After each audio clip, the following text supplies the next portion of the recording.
ሰላም ጤና ይስጥልኝ ውድ ቤተሰቦች፣ እንዴት ከረማችሁ? ዛሬ ደግሞ ቀላል ፓስቲ እንሰራለን። አብራችሁ ነው። እዚህ ጋር 2 ማንኪያ ስኳር፣ 1 ማንኪያ እርሾ፣ ትንሽ ጨው እንዲሁም 2 ማንኪያ ዘይት እናደርጋለን ማለት ነው። ከዛም ትንሽ ውሃ እናደርግና እንደዚህ እናደርገዋለን። በመቀጠል 3 ኩባያ ዱቄት እናደርጋለን ማለት ነው። እናንተ እንደ ፍላጎታችሁ እንደ ብዛታችሁ አንድ መጠቀም ትችላላችሁ፣ 2 መጠቀም ትችላላችሁ። እኔ እዚህ ጋር 3 ኩባያ የተጠቀምኩት።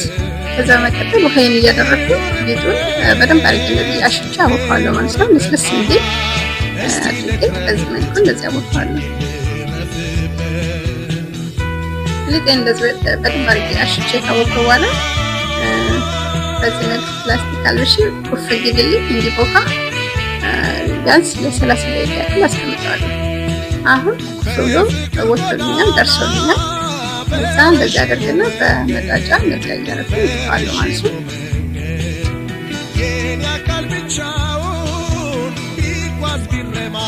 እንደዚህ አድርጌ በደንብ አድርጌ ተጠቅሜ እንደዚህ ካደረኩት በኋላ አዘጋጅና እናንተ በምትፈልጉት ትችላላችሁ። እኔ በብርጭቆ እንደዚህ ያደረኩ ነው የቆረጥኩት። የራሱ እንትንም አለው። እንደዛም ካላችሁ በዛም መጠቀም ትችላላችሁ። በብርጭቆም እንደዚህ መጠቀም ትችላላችሁ ማለት ነው። ከዛ እንደዚህ አድርጋችሁ በዘይት ትጠብሱታላችሁ። በዘይት ስትጠብሱት እንደዚህ ነፍት ያለና ቆንጆ ነው የሚሆነው። ምናልባት ትንሽ ካሜራው ቀላ የማድረግ ነገር አድርጎታል።